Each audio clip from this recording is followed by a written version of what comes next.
नमस्कार। Economics for all Deven channel में आपका स्वागत है। हमारे सामने एमए फर्स्ट ईयर इकोनॉमिक्स का मॉडल प्रश्न पत्र है,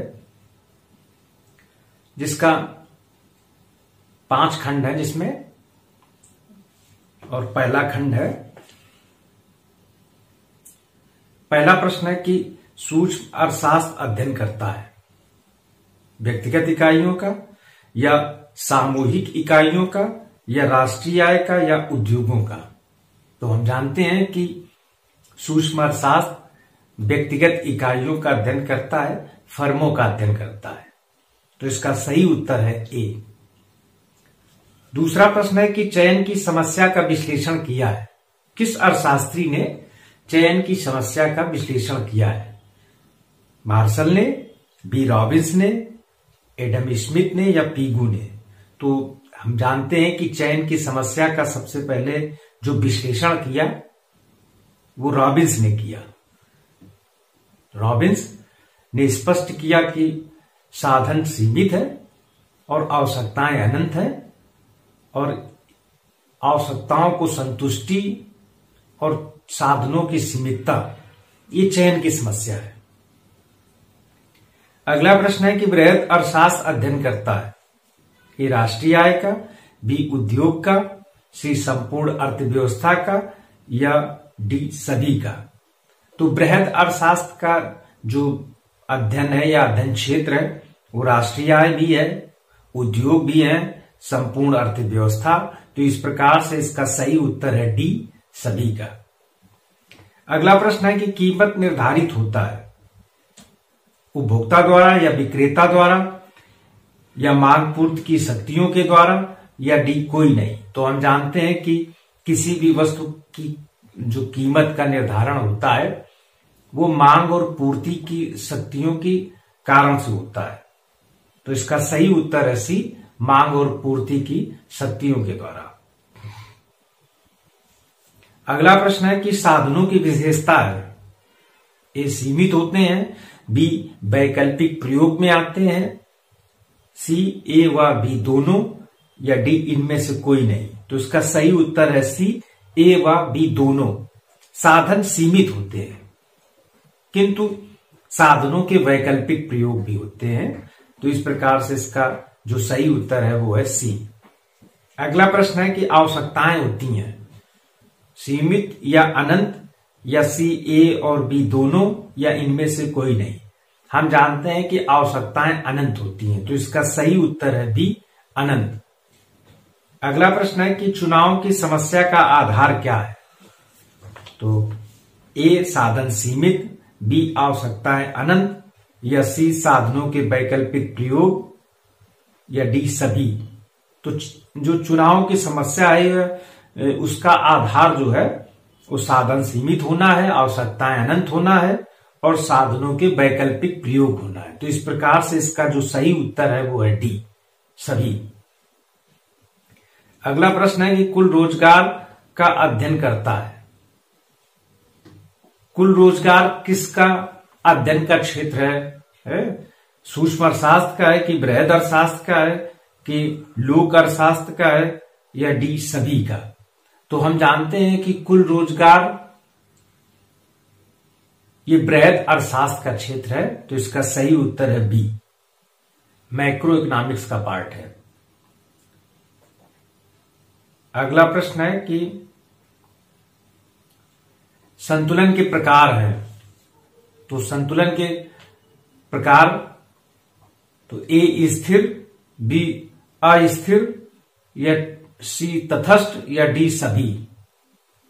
तो संतुलन के ये तीनों प्रकार हैं, स्थिर संतुलन, अस्थिर संतुलन और तटस्थ संतुलन। तो इस प्रकार से इसका सही उत्तर है डी, सभी। अगला प्रश्न है कि अल्पकालीन संतुलन होता है ए अस्थायी, बी कम समय के लिए या ए व बी दोनों। तो इसका सही उत्तर है सी, ए व बी दोनों। अल्पकालीन संतुलन अस्थायी होता है और कम समय के लिए होता है। अगला प्रश्न है कि परिवर्तनकारी शक्तियों का प्रभाव नहीं पड़ता है तो परिवर्तनकारी शक्तियों का प्रभाव किस पर नहीं पड़ता है? स्थिर संतुलन पर, या बी तटस्थ संतुलन पर, या ए व बी दोनों पर? तो इसका सही उत्तर है बी, तटस्थ संतुलन पर परिवर्तनकारी शक्तियों का प्रभाव नहीं पड़ता है। अगला प्रश्न है कि आगत निर्गत तकनीक संबंधित है मार्शल से, पीगू से, रॉबिन से, या डी लियोनतीफ से? तो इसका सही उत्तर है डी लियोनतीफ। आगत निर्गत तकनीक का विश्लेषण लियोनतीफ ने किया था। अगला प्रश्न है कि संतुलन की अवधारणा के अध्ययन से क्या लाभ है या लाभ है? तो संतुलन की अवधारणा से उपभोक्ता को भी लाभ है, उत्पादक को भी लाभ है और सरकार को भी लाभ है। तो इस प्रकार से इसका सही उत्तर है डी, सभी को। अगला है मांग की लोच को प्रभावित करते हैं। मांग की लोच को कौन कौन से तत्व जो हैं वो प्रभावित करते हैं?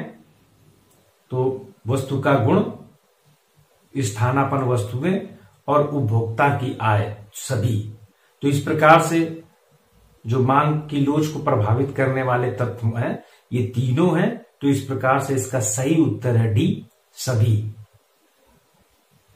अगला प्रश्न है कि अनिवार्य वस्तुओं की मांग की लोच होती है। अनिवार्य वस्तुओं की मांग की लोच कैसी होती है? तो अनिवार्य वस्तुएं लोचदार या अत्यधिक लोचदार, या सी बेलोचदार, या डी सभी? तो हम जानते हैं कि अनिवार्य वस्तुओं की मांग की प्रवृत्ति जो होती है वो बेलोचदार होती है, और बेलोचदार वस्तुएं वे वस्तुएं होती हैं जिसकी मांग मात्रा पर कीमत का अल्प प्रभाव होता है। अगला प्रश्न है कि कुल व्यय विधि का संबंध है, या कुल व्यय विधि का प्रतिपादन किसने किया था? इस प्रकार से भी प्रश्न पूछा जा सकता है। तो इसका सही उत्तर है बी, मार्शल। अगला प्रश्न है कि जीवन रक्षक वस्तुओं की मांग की लोच कैसी होती है? अब जीवन रक्षक वस्तुएं अनिवार्य वस्तुओं से भी अधिक अनिवार्य, तो इस प्रकार की जो वस्तुएं होती उनकी जो मांग की लोच होती है वो पूर्णतया बेलोचदार होती है।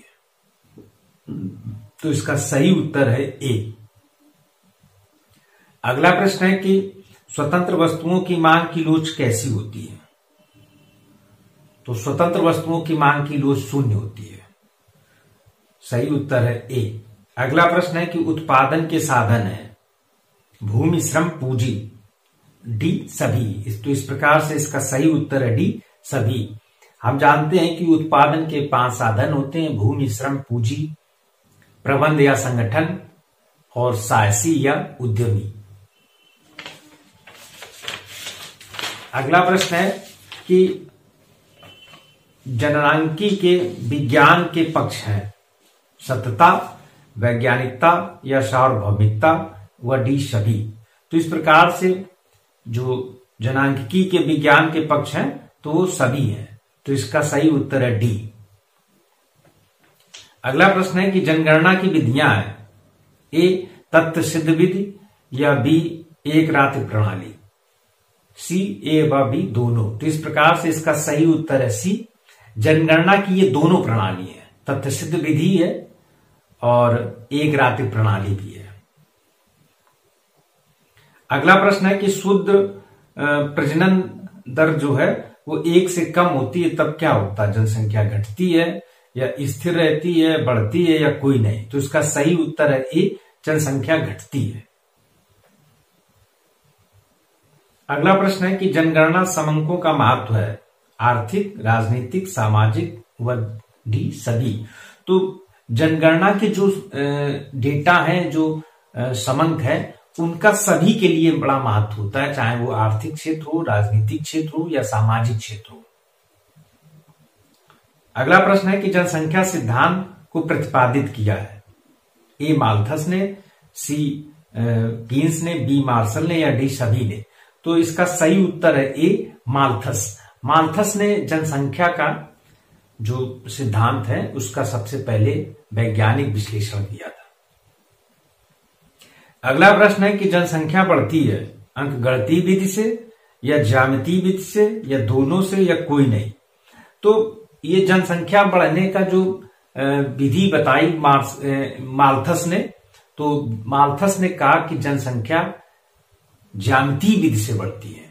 जब उसने अपना जो पॉपुलेशन थ्योरी दी तो उसमें स्पष्ट किया कि जनसंख्या जो है वो ज्यामितीय विधि से बढ़ती है और खाद्यान्न अंकगणितीय विधि से बढ़ता है। इस कारण से जनसंख्या की अधिकता के कारण खाद्यान्न की जो है वो कमी हो जाती है।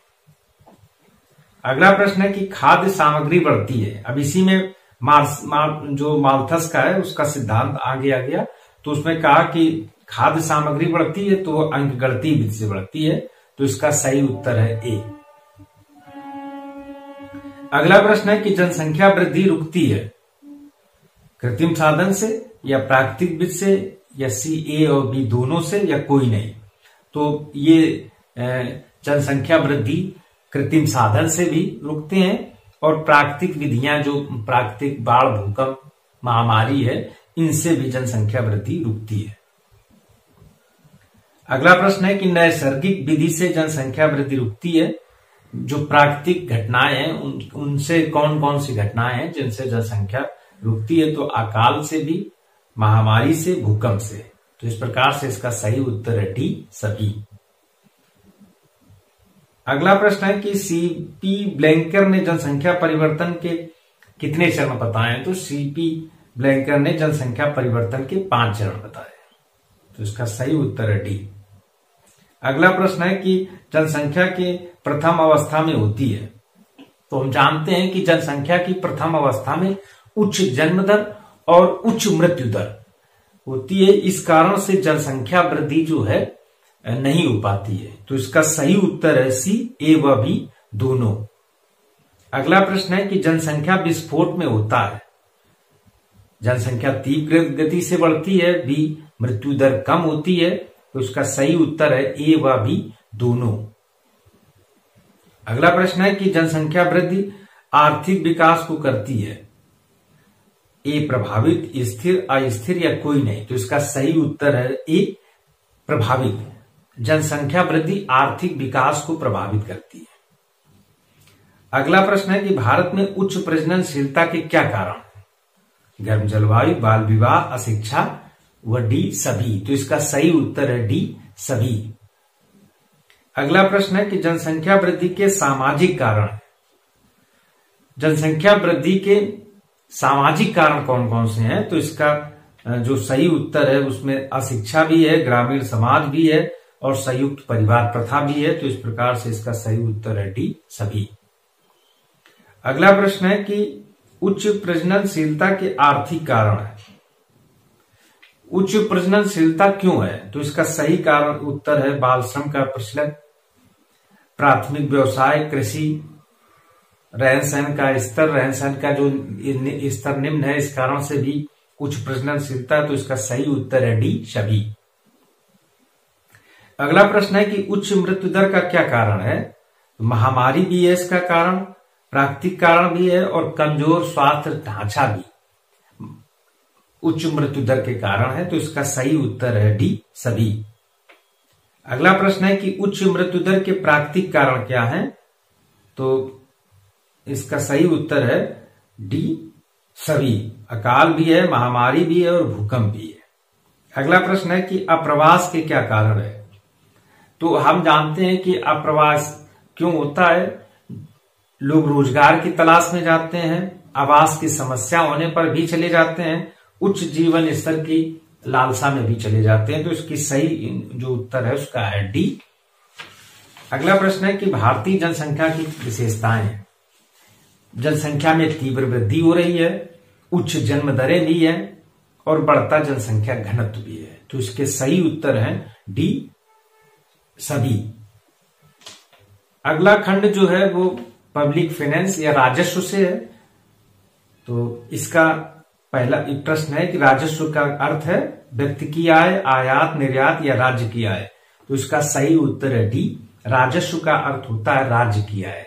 राजस्व शब्द 2 शब्दों से बना है, राज और स्व, मतलब राज्य का धन, तो राजा का धन, तो राज्य की आय जो है वो राजस्व का क्षेत्र है, तो राजस्व का अर्थ है राज्य की आय।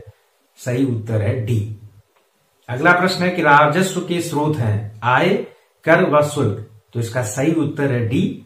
आय भी है राज्य की आय के स्रोत, कर भी है और शुल्क भी है। तो इस प्रकार से राजस्व के जो स्रोत हैं वो सभी हैं, डी। राजस्व के अंग हैं आय, व्यय व ऋण, या डी सभी। तो हम जानते हैं कि राजस्व के जो प्रमुख अंग हैं वो आय भी है, सार्वजनिक आय, सार्वजनिक व्यय, सार्वजनिक ऋण। तो सार्वजनिक ऋण, सार्वजनिक व्यय और सार्वजनिक आय, ये सभी राजस्व के अंग हैं, तो इसका सही उत्तर है डी। अगला प्रश्न है कि निजी वस्तुएं होती हैं, तो इसका सही उत्तर है निजी वस्तुएं जिनका व्यक्तिगत उपभोग होता है, तो इसका सही उत्तर है बी। अगला प्रश्न है कि सार्वजनिक वस्तुएं होती हैं, निजी वस्तुएं होती हैं या जिनका उपभोग समाज करता है, तो इसका सही उत्तर है बी, जिनका उपभोग समाज करता है वे वस्तुएं कैसी होती हैं, वे वस्तुएं सार्वजनिक वस्तुएं होती हैं। अगला प्रश्न है कि विकासशील देशों में लोक अर्थशास्त्र का महत्व है आर्थिक विकास के लिए, रोजगार वृद्धि के लिए, गरीबी और डी सभी। तो उसका सही उत्तर है डी, सभी के लिए। अगला प्रश्न है कि राज्य की आय के स्रोत हैं, मतलब राज्य की आय के स्रोत कौन कौन से हैं, तो उसमें इसका सही उत्तर है कर, शुल्क और लाभांश। तो इसका सही उत्तर है डी, सभी। अगला प्रश्न है कि राज्य की आय की प्रवृत्ति होती है, तो राज्य की आय की जो प्रवृत्ति होती है अनिवार्य प्रवृत्ति होती है, स्थिर भी होती है, अस्थिर भी होती है।